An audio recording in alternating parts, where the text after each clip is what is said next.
परम पूज्य गुरुदेव के सूक्ष्म संरक्षण में जो अखंड ज्योति शांति कुंज से देश ही नहीं बल्कि कई देशों तक प्रकाशित होती है, लोग उसे पढ़ते हैं, उस पर चिंतन मनन करते हैं, अपने जीवन को एक नई दिशा देते हैं।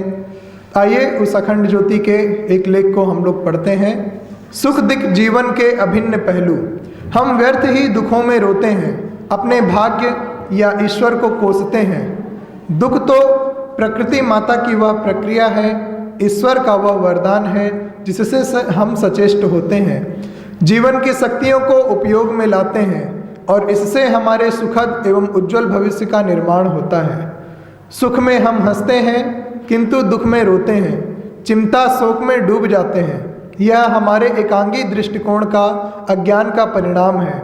सुख की तरह ही दुख भी जीवन का अभिन्न पहलू है। यदि दुख न रहे तो हम सुख में उब जाएंगे, सुख के मादक नशे में एक दूसरे का नाश कर लेंगे। इतना ही नहीं, हम सुख का मूल्य ही नहीं समझ सकेंगे। रात्रि के अस्तित्व में ही दिन का महत्व है, रात्रि ना हो तो दिन महत्वहीन हो जाएगा।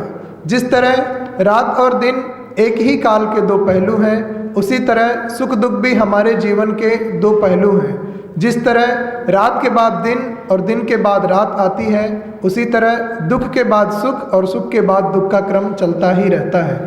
आवश्यकता इस बात की है कि सुख की तरह ही हम दुख का भी स्वागत करें, उसमें शांत मन स्थिर दृढ़ रहकर अपने कर्तव्य में लगे रहें। स्मरण रखें, जीवन के शाश्वत मूल्यों को समझ लेने पर, कर्तव्यों में जुट जाने पर कठिनाई दुख नाम की कोई वस्तु शेष नहीं रहती। ओम शांति।